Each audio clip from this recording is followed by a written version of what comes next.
Hi guys, class 8. Good afternoon. Who all are there in class? कौन कौन आ गए class में? एंजल आ गई, राशिका, रुद्रा, सौरभ, दीपक, विशाखा, सविकांत, प्रियांशु. ओके,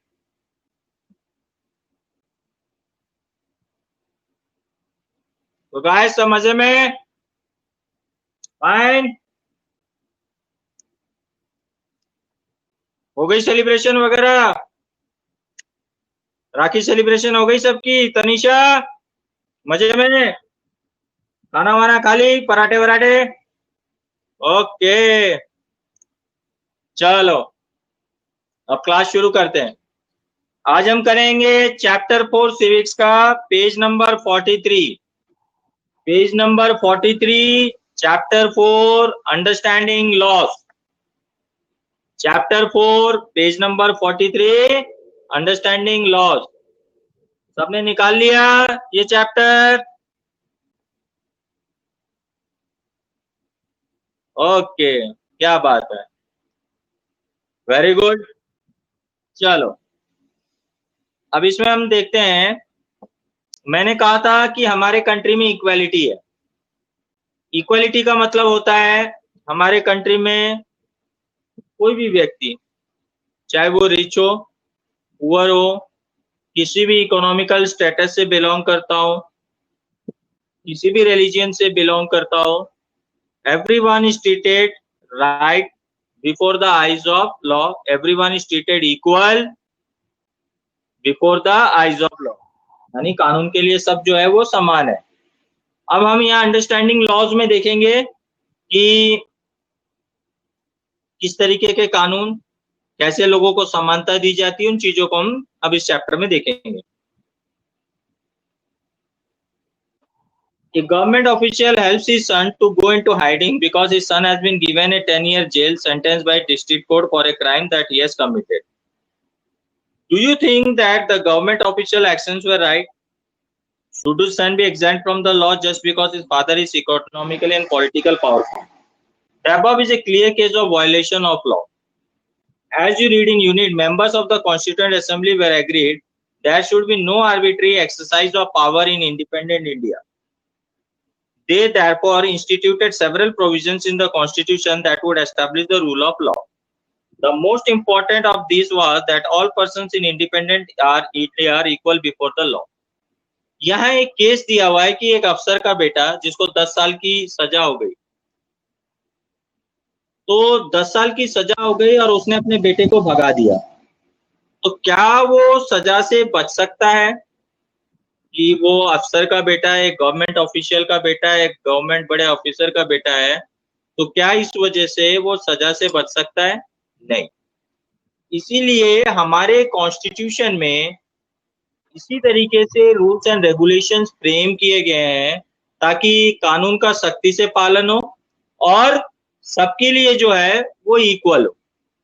इसीलिए जो है हम कहते हैं कि everyone is treated equal before the eyes of law. यानी चाहे बड़े से बड़े मंत्री हो, चाहे बड़े से बड़ा ऑफिशियल हो, या एक गरीब व्यक्ति क्यों ना हो, लॉज जो है वो सबके लिए समान हो. The law cannot discriminate between persons on the basis of their religion, caste or gender. What the rule of law means is that all law apply equals to all citizens of the country and no one can be above the law. तो कानून जो है वो सबके लिए समान है और चाहे कितना ही बड़ा व्यक्ति क्यों ना हो, कितना ही अमीर व्यक्ति क्यों ना हो, कानून के ऊपर कोई नहीं है. कानून जो है वो सबके लिए सर्वोपरि है. Neither a government official nor a wealthy person nor even the president of a country is above the law. तो कानून के ऊपर कोई भी नहीं है. देश का प्रधानमंत्री और देश का राष्ट्रपति भी जो है वो कानून के ऊपर में नहीं है. वो भी जो है वो देश के कानून के दायरे में है. यानी प्रेसिडेंट को भी जवाब देना पड़ता है, प्राइम मिनिस्टर को भी सजा हो सकती है. In ancient India, there was innumerable and often overlapping local laws. Different communities enjoyed different degrees of autonomy and administering these laws. among their own. In some cases, the punishment that two persons received for the same crime varied depending on their caste background, with lower caste being more harshly punished. This slowly began to change as this system of law began to further evolve during the colonial period. पहले जो था, हर व्यक्ति, हर ताकतवर व्यक्ति, हर एक बड़ा अधिकारी या राजा महाराजाओं के टाइम में कानून जो होता था वो सबके लिए समान नहीं होता था।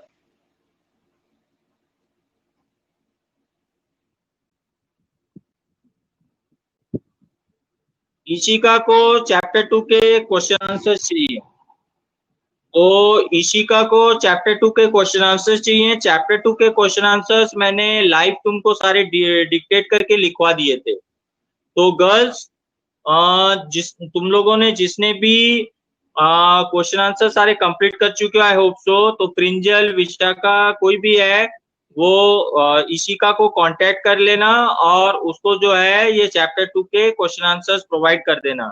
ईशिका बेटा मैसेज में अपने कांटेक्ट नंबर छोड़ देना, तो कोई भी प्रिंजल, विशाखा, कोई भी जो है वो तुमसे कांटेक्ट कर लेगी, ठीक है।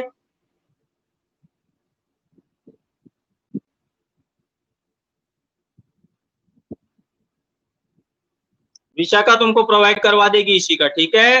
तो विशाखा से कांटेक्ट कर लेना, उसको अपने कांटेक्ट नंबर छोड़ दो, तो विशाखा तुमसे कांटेक्ट कर लेगी और तुमको क्वेश्चन आंसर्स वो प्रोवाइड करवा देगी, व्हाट्सएप में भेज देगी वो क्लिक लेके अपनी नोटबुक्स की, तो तुम उससे कर लेना, ठीक है।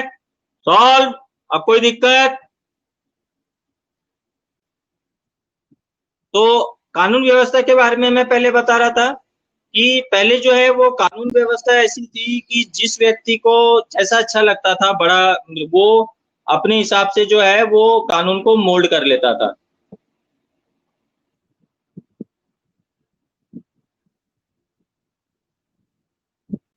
तनीषा, तेरे को मैं बोला कुछ?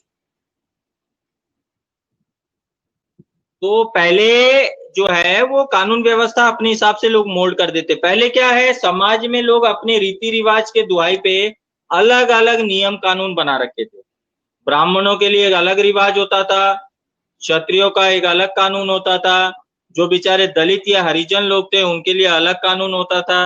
एक ही क्राइम के लिए जो है लोगों को अलग अलग सजा दी जाती थी जाति के आधार पर, कि ये निम्न वर्ग का है तो इसको ज्यादा सजा दी जाती थी, या फिर ये ब्राह्मण कुटुंब का है तो इसको कम सजा दी जाती थी। इस कारण जो है अलग अलग वर्ग के लिए अलग अलग कानून होते थे, तो कानून में एक समानता नहीं थी।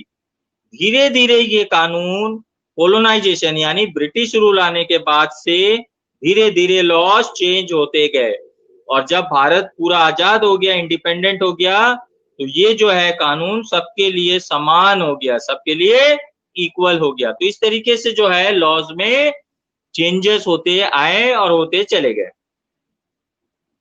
It is often believed that it was the British colonists who introduced the rule of law in India. Historians have disputed this claim on several grounds, two of which include: first, that colonial law was arbitrary, and second, that Indian nationalists played a prominent role in the development of the legal spheres in British India.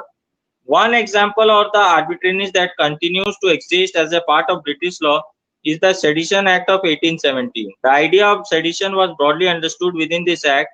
Any person protesting or criticizing the British government could be arrested without due trial. अब ये जो कानून प्रथा है, ये जो law system है, historians का ये मानना है, कुछ हिस्टोरियंस ये मानते हैं कि ये जो थे ब्रिटिशर्स के द्वारा शुरू की गई, जिसमें आज भी जो है कुछ जो कानून है वो ब्रिटिश लॉ के अकॉर्डिंग जो है वो पालन हो रहा है। जैसे एक सेडिशन एक्ट था जो 1870 में लागू किया गया था।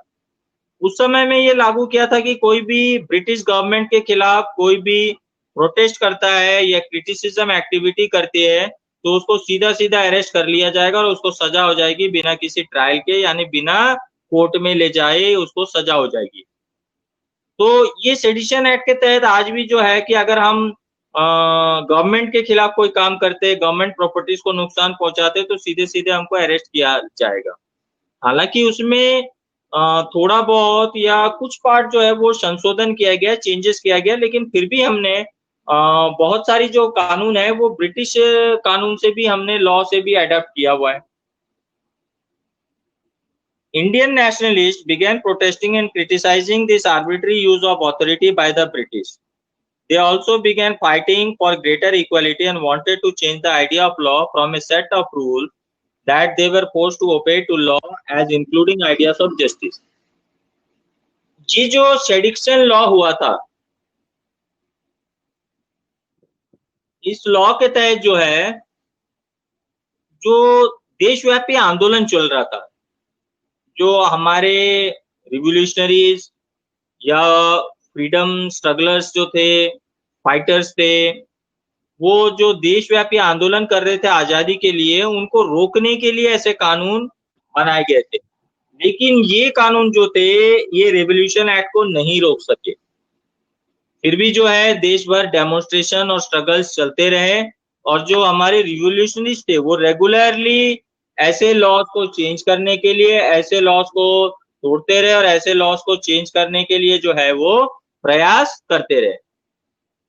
By the end of 19th century, the Indian legal profession also began emerging and demanded respect in colonial court. उसके बाद में जो ब्रिटिश शासन में जो कोर्ट्स डेवलप हुए थे, उसमें धीरे धीरे जो है इंडियंस अपनी भागीदारी को बढ़ा रहे थे. बहुत सारे इंडियन लोग जो है वो कानून की पढ़ाई करके, लॉ करके लॉयर बन के आ रहे थे, और इस तरीके से जो है जो सिस्टम ऑफ जस्टिस है, जो कोर्ट का सिस्टम है, उसमें कोलोनाइजेशन ब्रिटिश टाइम में भी जो है वो इंडियन धीरे धीरे जो है अपना जो है वो बढ़ा रहे थे योगदान.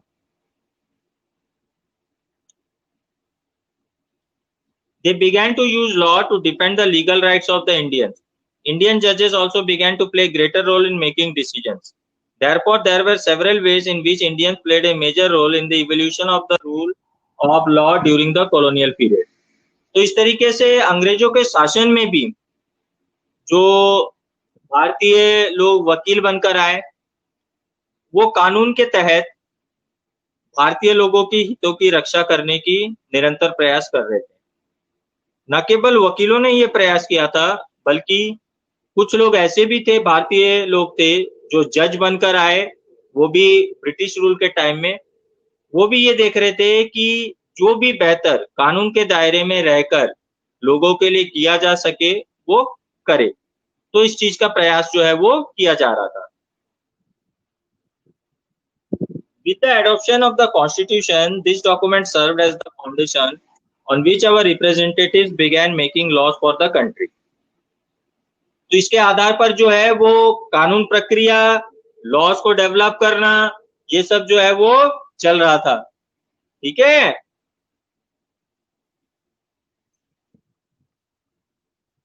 Therefore, there were several ways in which Indian plains played a major role in the evolution of the rule of law during the colonial period. तो इस तरीके से निरंतर कानून को भारतीय लोगों को हित में लाने के लिए, भारतीय लोगों के राइट्स के लिए आंदोलन करने में और भारतीय लोगों के हक को लड़ने के लिए जो है कानून की लड़ाई लड़ी जा रही थी. और इसमें जो है संशोधन वगैरह भी है जो वो करने की मांग, यानी चेंजेस करने की मांग निरंतर किए जा रहे थे. With the adoption of the constitution, this document served as the foundation on which our representatives began making laws for the country. Every year, our representatives pass several new laws on which, as well as amend existing ones. You read in about the Hindu Succession Amendment Act 2005. According to this new law, sons, daughters and their mothers can get an equal share of family property. Similarly, new laws have been enacted to control pollution and provide employment. तो इस तरीके से कानून में संशोधन किए जा रहे हैं. कई सारे कानून में संशोधन किया गया है. आज जो है वो पॉल्यूशन पर भी सजा है कि अगर हम पॉल्यूशन करते हैं तो उस पर भी सजा है, चालान है, फाइन्स है. अच्छा, फादर एंड मदर की प्रॉपर्टी पे जितना अधिकार बेटे का है, उतना ही समान अधिकार बेटी का भी है. पहले क्या बेटा बेटी को समान अधिकार नहीं दिया जा सकता, देते थे, नहीं देते थे एक्चुअली. तो इसमें संशोधन किया गया है. अब जो है पेरेंट्स की प्रॉपर्टी पे बेटा और बेटी दोनों का ही समान अधिकार है. उसी तरीके से पहले जो है विमेन एट्रोसिटीज यानी औरतों के ऊपर अत्याचार, जुल्म, इस तरीके के चीजों पर जो है 7 साल तक मैक्सिमम सजा थी, जिसको चेंज किया गया आज के समय, आज के बढ़ते क्राइम को देखते हुए। और ये अब जो सजा है वो 7 ईयर से बढ़कर जो है वो लाइफ इम्प्रिजमेंट यानी उम्र कैद और फांसी तक की सजा का प्रावधान हो गया है। अब हम आते हैं नेक्स्ट पार्ट में कि how do new laws come about, कि किस तरीके से नए नए लॉज आते हैं। The parliament has an important role in making laws, तो पार्लियामेंट में जो है वो लॉज, नए लॉज बनाए जाते हैं। There are many ways through which this takes place, and it is often different groups in society that raise the need for a particular law. तो ये जो पार्लियामेंट में नए लॉज बनकर आते हैं, ये ऐसे ही नहीं बनते, इसके बहुत सारे प्रोसेस होते हैं। और जो पार्लियामेंट, मेंबर ऑफ पार्लियामेंट जो हर वर्ग, हर क्षेत्र से चुनकर आते हैं, उनके अपने क्षेत्र, अपने लोगों के लिए अलग अलग डिमांड्स होते हैं। उन डिमांड्स के अकॉर्डिंग डिस्कशंस होता है और उसके बाद जो है वो डिसाइड किया जाता है। तो अब हम एक देखते हैं एक situation. Let us read the following story to understand how issue of domestic violence was brought to attention of parliament and process adopted to issue become law. कि इसमें एक स्टोरी दी गई है कि किस तरीके से डोमेस्टिक वायलेंस, ये देख लेना पेज नंबर 46 और 47 में एक स्टोरी है, एक छोटी सी स्टोरी है कॉमिकल वे में, इसको पढ़ लेना। इसमें डोमेस्टिक वायलेंस के बारे में दिया हुआ है। तो डोमेस्टिक वायलेंस के बारे में तुमको मैं थोड़ा सा वैसे शॉर्ट में समझा देता हूँ। डोमेस्टिक वायलेंस का मतलब, जैसे दहेज के लिए हम सुनते थे अत्याचार करना, दहेज की डिमांड करते थे, दहेज न देने पर ऐसे बहुत सारे हम सुनते थे केस जिसमें बहुओं को मार दिया जाता था, जला दिया जाता था। तो ये है डोमेस्टिक वायलेंस। या हस्बैंड वाइफ के झगड़े, हस्बैंड वाइफ के झगड़े भी जो है वो डोमेस्टिक वायलेंस में आता है। रिलेशन में झगड़े, ये भी डोमेस्टिक वायलेंस में आता है किन्हीं कारणों से। तो इस तरीके के जो सिचुएशंस है ये काफी होते थे, बहुत होने लग गए। इसीलिए डोमेस्टिक वायलेंस को रोकने के लिए कुछ कानून, सख्त कानून लागू करना बहुत जरूरी था। ऐसे बहुत सारे केसेस होते थे पहले 70s और 80s में, ऐसे दहेज प्रथा के लिए बहुत सारे केसेस हुए थे जिसमें अनगिनत निर्दोष लड़कियों को अपनी जान गंवानी पड़ी थी। तो इसलिए ये डोमेस्टिक वायलेंस जो है, इसको रोकने के लिए सख्त कानून का जो है इनिशिएट करना और पालन करना बहुत जरूरी था। इसीलिए इसको पार्लियामेंट में लाया गया था और फिर डोमेस्टिक वायलेंस और विमेन एट्रोसिटीज के खिलाफ जो है न्यू लॉज इंप्लीमेंट किया गया, नए कानून बनाए गए। अब हम आते हैं unpopular and controversial laws.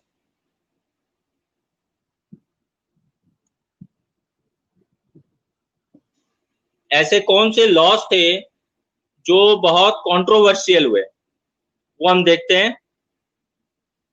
Let us now look at the situation where the parliament passes laws and then turn out to be very unpopular. Sometimes a law can be constitutionally valid and hence legal, but it can continue to be unpopular and unacceptable to people because they feel that the intention behind it is unfair and harmful. Hence, people may criticize this law, hold public meetings, write about it in newspapers, report to new TV news channels, etc. In a democracy like ours, citizens can express their unwilling to accept repressive laws framed by the parliament. When a large number of people begin to feel that a wrong law has been passed, then there is pressure on the parliament to change it. कई बार क्या होता है कि parliament किसी किसी situations को देखते हुए पार्लियामेंट में नए लॉज बनाए जाते हैं, उनकी सोच के ऊपर, उनके डिस्कशंस के ऊपर नए लॉज बनाए जाते हैं। लेकिन कई बार ग्राउंड रियलिटी ये होती है कि वो लॉज इंप्लीमेंट होने के बाद लोगों को शायद उस कानून का उतना फायदा नहीं होता, या लोगों को वो कानून पसंद नहीं आता। यहाँ लोगों का कहने का मतलब मेरा ये नहीं है एक या दो लोग, यहाँ लोगों को कहने का मतलब है एक मेजोरिटी, बहुत सारे लोग, मेजर सेक्शन ऑफ पॉपुलेशन, हमारी आबादी का एक बहुत बड़ा हिस्सा। तो क्योंकि ये एक डेमोक्रेटिक कंट्री है, यहाँ पर अगर हम किसी लॉ को लेकर राजी नहीं है तो हम न्यूज़पेपर्स के थ्रू, आर्टिकल्स के थ्रू, मैगजीन्स के थ्रू जो है लिख सकते हैं। और ये जो है जब लाइमलाइट में आती है, जब मीडिया के थ्रू हाईलाइट होती है, अलग अलग टीवी चैनल्स, न्यूज चैनल्स के थ्रू हाईलाइट होती है, तो पार्लियामेंट जो है प्रेशर में आ जाता है। पार्लियामेंट को ये मानना पड़ता है कि इसमें लोगों की मत नहीं है, इसमें जनता की मत नहीं है। ऐसी सिचुएशंस अगर क्रिएट हो जाती है तो कानून को चेंज भी करना पड़ता है। लोगों के हित को ध्यान में रखते हुए उस कानून को चेंज करना पड़ता है, क्योंकि ये एक बहुत बड़ी डेमोक्रेटिक कंट्री है। For example, various municipal laws on the use of space within municipal limits often making hawking and street vending illegal. No one will dispute the necessity for some rules to keep the public space open so that the people can walk on the pavements easily. However, one also cannot deny that hawkers and vendors provide essential services cheaply and efficiently to millions living in a large city. This is their means of livelihood. Hence, if the law favors one group and disregards the other, it will be controversial and lead to conflict. People who think that the law is not fair can approach the court to decide on the issue. The court has the power to modify and cancel laws if they find they don't adhere to the constitution. Saurabh, page number 49, last para. Page number 49 का last paragraph. यहाँ एक situation दी गई है। हम बहुत बार देखते हैं sir कि सड़कों के पास में ठेले लगे होते हैं, वेंडर्स के, खाने पीने के स्टॉल्स के, पताशी वालों के, सब्जी वालों के, जिसको हम रेडी कहते हैं, लगे होते हैं। कई बार क्या होता है कि वो रोड किनारे इतने रेडी लग जाते हैं कि पैदल चलने, गाड़ी चलने वालों के लिए ज्यादा स्पेस नहीं मिल पाता रोड में। रोड के दोनों तरफ लगा लेते हैं, जिसको हम लोकल लैंग्वेज में हटवाड़ा टाइप का कहते हैं। वो तो ये लगा लेते हैं, तो लोगों को प्रॉपर स्पेस नहीं मिल पाता है, गाड़ी चलाने के लिए, चलने के लिए स्पेस नहीं हो पाता है। अब कानून के दायरे में, कानून के द्वारा ये किया जा सकता है कि वो वेंडर्स को हटा दे वहां से। पुलिस वाले आके कई बार हटा भी देते हैं। लेकिन एक चीज ये भी है कि ज्यादातर जो लोग हैं खरीदारी इन्हीं ठेले वालों से, सब्जी वालों से करते हैं। दूसरी तरफ ये जो वेंडर्स होते हैं ये सस्ते में खाना प्रोवाइड करते हैं।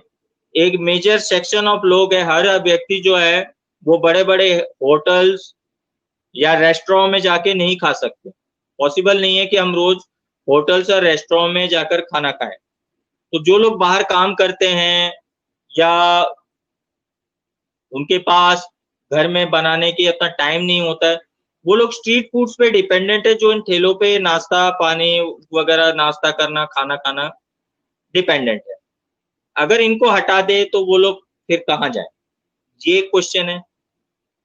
तीसरा, ये ठेले वाले जो हैं ये बेचारे गरीब लोगों को इसी से दो पैसा कमा के अपनी जीविका चलाते हैं। अगर ये इनको हम हटा दें तो ये लोग अपना गुजर बसर कैसे करेंगे, है ना? तो इसीलिए ये भी जरूरी है, वेंडर्स भी जरूरी है। और फिर वेंडर्स को हटा दिए तो प्राची, विशाखा, इसी का पताशी खाने कहाँ जाओगे, ये भी एक भाई प्रॉब्लम है ना? ये ठेले वाले हटा दे तो हम पताशी खाने, टिकिया खाने कहाँ जाए, ये भी एक बड़ा इश्यू हो जाएगा। वो तो खानी है टिकिया पताशी, तो ये भी एक इश्यू है, कैसे हटाए वेंडर्स को। हाँ भैया, पपड़ी भी दो, एक मीठी वाली भी दो, एक नमक लगा के दे दो। 10 रुपए के पताशी में 2-4 पपड़ी मांग के खा लेंगे, है ना? यस और नो?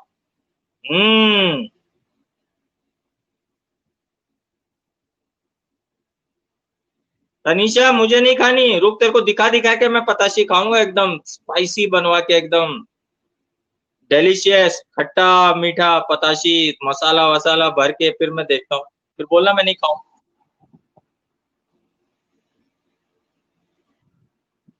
हम्म। विशाखा का तो खाना है भाई, हम तो खाएंगे मजे से, है ना। कोरोना वोरोना बाद में देखेंगे, पहले खा लेते हैं।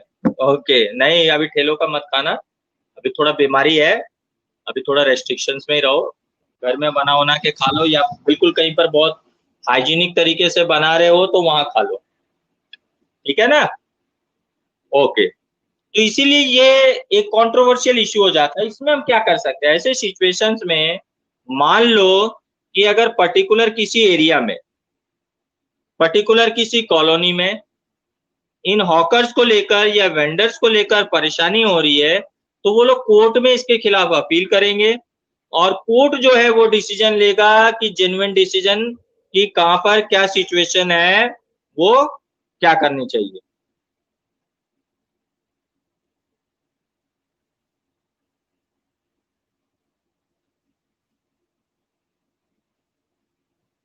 तो इस तरीके से जो है वो कोर्ट के ऊपर हम छोड़ सकते हैं। उस पर्टिकुलर एरिया में अगर लोगों को परेशानी हो रही है तो वो कोर्ट डिसाइड करेगी, तो उसमें कोर्ट की ही इंटरफेरेंस कर सकता है, और उसमें अगर कोई नेसेसरी लगा कुछ करना तो उसमें कोर्ट जो है वो डिसीजन लेगा। अच्छा, अब हम पेज नंबर 53 में, 50 सॉरी 5050 में एक पिक्चर दिया हुआ है कि लोग किस तरीके से प्रोटेस्ट कर सकते हैं, जैसे रैलीज निकालकर, डेमोन्स्ट्रेशंस करके, हड़ताल करके, जो है लोग जो है अलग अलग तरीके के फॉर्म्स है जो उसके तहत जो है लोग जो है किसी लॉज के खिलाफ एजिटेशन, डेमोन्स्ट्रेशंस करना जो है वो करते हैं। We need to remember that our role as citizen does not end with electing our representatives. Rather, it is then that we begin to use newspapers and media to carefully chart the work that is being done by our MPs and criticize their actions when we feel it is required. तो एक democratic country में सिर्फ vote देकर, किसी को चुनकर representative, किसी को एमएलए एमपी बनाना ही हमारी ड्यूटी नहीं है, बल्कि हमारी ड्यूटी ये भी है कि वो व्यक्ति उस पोस्ट में आने के बाद में क्या अपने कार्य को सही ढंग से कर रहा है, क्या हर एक वर्क को सही तरीके से कर रहा है। अगर नहीं कर रहा है तो उसको क्रिटिसाइज करने का हमारे पास पूरा हक है। हमारे पास मीडिया का पावर है, न्यूज़पेपर्स के थ्रू क्रिटिसाइज कर सकते हैं हम उसको, वर्क को। इस तरीके से हम गवर्नमेंट को अगर कोई काम नहीं कर रही है सही तरीके से, तो हम बाय प्रेशर भी करवा सकते हैं। हमारे ये डेमोक्रेटिक कंट्री, हमारे पास right of speech and expression है, यानी हमारे देश में बोलने की आजादी है। Okay Komal, thank you. पर मैं तेरे को पताशी नहीं खिला रहा हूँ, देख ले। हाँ, स्कूल खुल जाए तो तुम मेरे को खिला देना, आई डोंट माइंड, मैं नहीं खिलाऊंगा।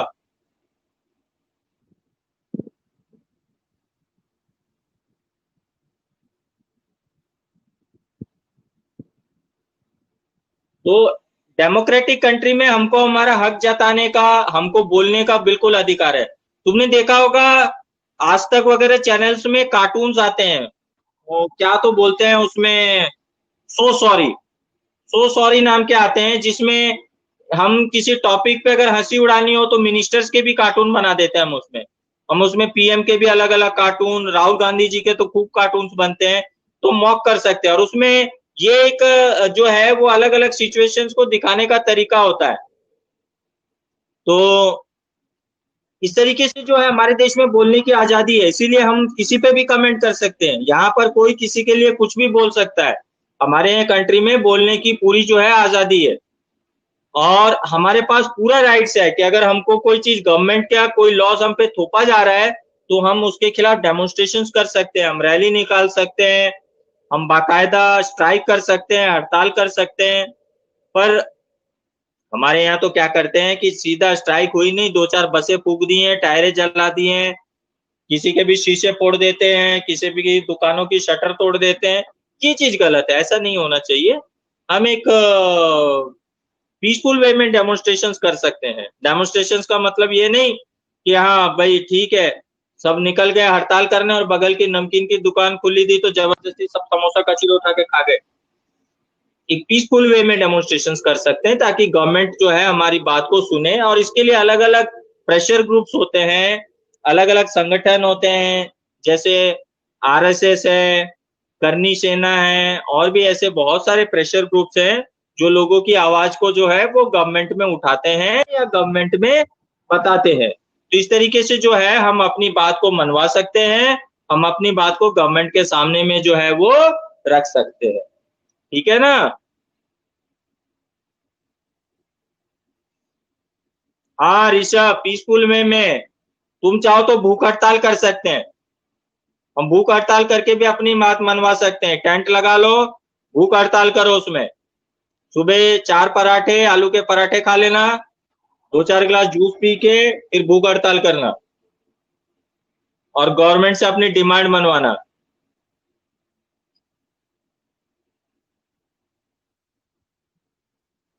ठीक है, तो ये आज का चैप्टर जो है कंप्लीट हो गया। छोटा सा चैप्टर था, बहुत जल्दी कंप्लीट भी हो गया, पता भी नहीं चला। चलो, और सब कोई सुन लो। इसके क्वेश्चन आंसर्स जो है,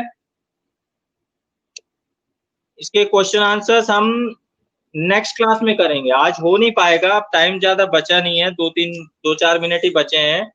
तो इसके जो क्वेश्चन आंसर्स हैं वो मैं तुमको नेक्स्ट क्लास में कराऊंगा। तो नेक्स्ट क्लास में जब बैठोगे तो ये चैप्टर चैप्टर नंबर तुम्हारा अंडरस्टैंडिंग लॉस और जो है तुम्हारा नोटबुक, दोनों साथ में लेकर बैठोगे। ठीक है बेटा, दोनों साथ में लेकर बैठोगे, चैप्टर और नोटबुक साथ में लेकर बैठना। दूसरी बात है, मैं सबको ये कह दे रहा हूं कि मैं जो तुम्हारे क्वेश्चन आंसर से अलग से नहीं दिए मैं, इसीलिए लाइव क्लासेस में मैं तुमको क्वेश्चन और आंसर्स लिखवा देता हूँ। ये तुम्हारे लिए बेटर है, इजी है। इजी है ना कि भाई बाद में फिर कॉपी करो फिर लिखो, तो ये हो जाता है हाथों हाथ, हैंड टू हैंड।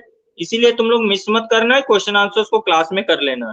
ठीक है, ताकि कोई डाउट्स भी हो तो तुम मेरे को ऑन द स्पॉट पूछ सको, बता सको। तो on the spot he question answers जो है मैं इसीलिए करा देता हूँ तुमको।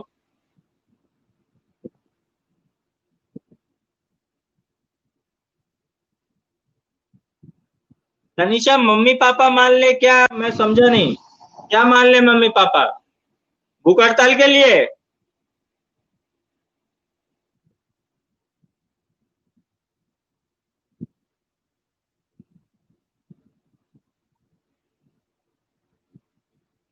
किस चीज के लिए मम्मी पापा को मनाओगी? स्ट्राइक करने के लिए? अभी तुम्हारी एज नहीं हुई स्ट्राइक व्राइक करने के लिए।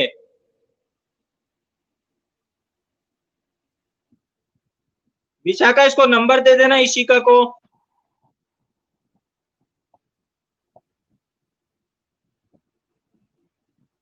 विशाखा, इशिका को बेटा नंबर दे देना, तो वो तुमसे कांटेक्ट करके वर्क ले लेगी।